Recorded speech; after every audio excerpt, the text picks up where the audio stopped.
आदाब नाजरीन, आप देख रहे हैं स्पेशल रिपोर्ट सनम एजाज के साथ। हम सियासत पे आज बात करेंगे। स्पेशल रिपोर्ट में हम जम्मू कश्मीर के हालात में बिजली के बहरान पर भी बात करेंगे। उमर अब्दुल्ला की तकरीर का हवाला भी देंगे और साथ साथ इंतखाबात में, राजस्थान में आज इंतखाबात हो रहे हैं, उनका क्या असर होगा, ये स्पेशल रिपोर्ट में खास मुद्दे रहेंगे। लेकिन सबसे पहले शुरुआत जम्मू कश्मीर के, शुमाली कश्मीर के बांडीपोरा के सुंबल के इलाके से। और सुंबल के इलाके में आज इंतखाबात ना सही लेकिन इंतखाबी माहौल गर्म करने के लिए उमर अब्दुल्ला, नेशनल कॉन्फ्रेंस के नायब सदर उमर अब्दुल्ला ने आज वहां पावर शो किया। यूं तो ये पावर शो मोहम्मद अकबर लोन, जो साबका वजीर रह चुके हैं, साबका मेंबर, इस वक्त मेंबर पार्लियामेंट हैं, उनकी कॉन्स्टिट्यूंसी में था। और उमर अब्दुल्ला ने यहाँ पे एडवोकेट हिलाल अकबर लोन के आज के पावर शो को माना भी, जताया भी और हिलाल अकबर लोन की पीठ भी थपथपाई। साफ जाहिर है, पिछले दिनों जुनूबी शुमाली कश्मीर के बांडीपोरा के जिले में उमर अब्दुल्ला ने जब तकरीर की तो कुछ बदमजगी स्टेज से देखने को मिली और जिस दौरान उमर अब्दुल्ला ने अपनी तकरीर में अपने जिला सदर को बर्खास्त भी किया था। लेकिन आज उसके बाद आज के जलसे पे, आज के इस प्रोग्राम पे सबकी नजरें थी और लोग समझने की कोशिश कर रहे थे कि बांडीपोरा जिले में नेशनल कॉन्फ्रेंस का ग्राफ जो है उतना मजबूत नहीं है। तो आज हम लोग यहाँ पर ठीक हैं और आप लोग हमारी चिंता बिल्कुल मत करिए। हमको टाइम से खाना भी मिल रहा है, सब हम अंदर ठीक से हैं, कुछ सभी स्वस्थ भी हैं। तो सभी ऑप्शंस पर हम काम कर रहे हैं। और अभी हैदराबाद से आगर मशीन को काटने के लिए प्लाज्मा जो कटर है, प्लाज्मा कटर मंगाया जा रहा है। वो भी शाम तक जॉली ग्रांट एयरपोर्ट पर पहुंच जाएगा और रात तक यहाँ पर आने से वो जल्दी, और जो पिंग का काम है वो जल्दी होगा। तो हम भी भगवान से प्रार्थना कर रहे हैं कि जल्दी से जल्दी हो। और आप लोगों का भी बहुत सहयोग रहा है सभी का यहाँ पर। और मैं ये जानता हूँ कि आप लोग भी कठिन परिस्थिति में यहाँ पर लगातार पिछले जिस दिन से ये आपदा की स्थिति बनी है, आप सभी लोग काम कर रहे हैं और सभी को दिखा भी रहे हैं। आप देख रहे होंगे कि भारत सरकार के स्तर पर हो, राज्य सरकार के स्तर पर हो, सभी हमारी एजेंसियां, सारे लोग अपने फुल एफर्ट्स कर रहे हैं, जितने एफर्ट्स हो सकते हैं कर रहे हैं। और माननीय प्रधानमंत्री जी प्रत्येक दिन हर प्रकार से, मतलब कि कितनी वहाँ पर प्रोग्रेस हुई है, क्या परेशानी उसमें ऑपरेशन में आ रही है, अंदर सारे लोग सुरक्षित हैं, ठीक हैं, उनको भोजन पानी इत्यादि की सब व्यवस्था हो रही है और सभी प्रकार की चिंता कर रहे हैं। सभी एजेंसियां भी सहयोग कर रही हैं। तो हम यही एक्सपेक्ट कर रहे हैं और हमारी आशा भी है कि जल्दी से जल्दी ये जो ऑपरेशन है वो हमारा पूरा हो जाएगा।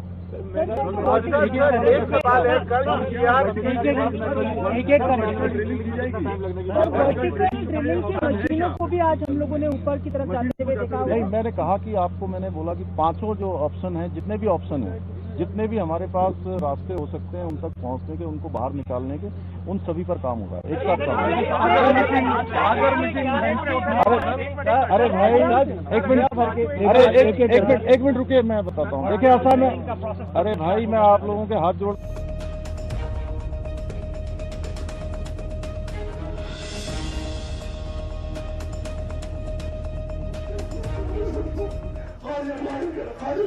मुझे कुछ नहीं चाहिए, मुझे आपके पास कहना चाहिए। सबसे बड़ी बात मेरे लिए हुई है,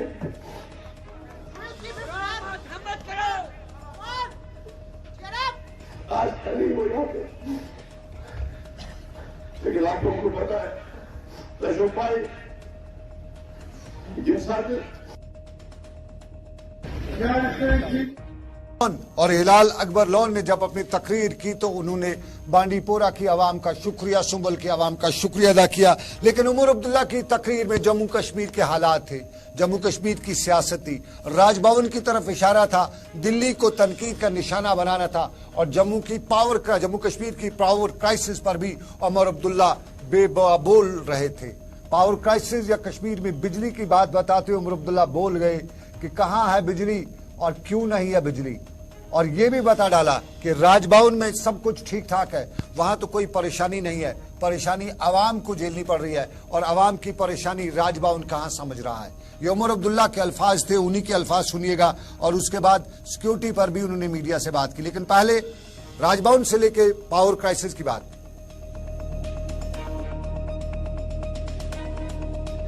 देखिए, मैं खुद पावर मिनिस्टर रहा हूं, मुझे मालूम है हम 24 घंटे बिजली नहीं दे पाते थे, लेकिन कम से कम ये हाल नहीं था। मजबूरी का फायदा लिया मरकज ने, हम प्रोजेक्ट बना नहीं सके उस वक्त। लेकिन अब क्या बात है कि आप हमारे प्रोजेक्ट हमें वापस नहीं देते हो। कितनी कमेटियों ने, वर्किंग ग्रुप और राउंड टेबल, सबों ने मरकज से कहा कि ये प्रोजेक्ट जम्मू कश्मीर को वापस दिए जाए। जब वजीर आजम खुद हमारे सामने कहता है कि वो चाहते हैं कि दिल की दूरी और दिल्ली से दूरी दोनों को कम किया जाए, तो क्यों ना कम से कम इसमें एक शुरुआत हो। हमारे ये पावर प्रोजेक्ट हमें वापस दिए जाए ताकि कम से कम बिजली के लिए हम भीख न मांगे।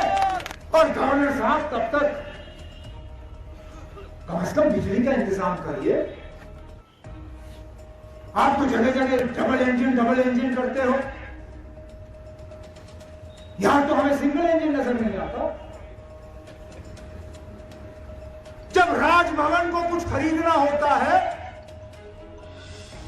तो निजाम ऐसा जहां टेंडर की भी जरूरत नहीं। पिछले दिनों ऑर्डर निकला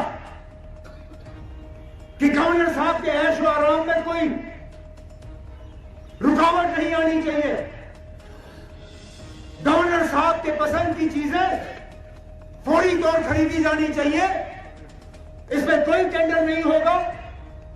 जो चीज हमें चाहिए होगी वो हम बाजार से खरीदेंगे।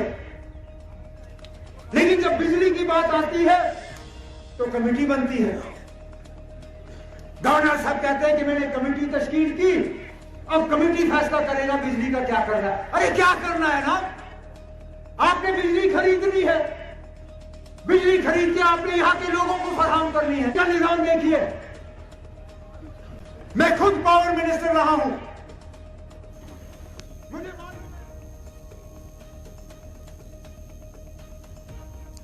ये उमर अब्दुल्ला की बिजली पर तकरीर का खुलासा। और उस तकरीर में उमर अब्दुल्ला ने राजभवन को बराह रास्त बताता नाम लेते हुए बताया कि वहां पे तो सब ठीक ठाक नहीं है, पब्लिक में कहा ठीक ठाक होगा। लेकिन उमर अब्दुल्ला ने जम्मू कश्मीर के हालात को भी ठीक ठाक नहीं बताया।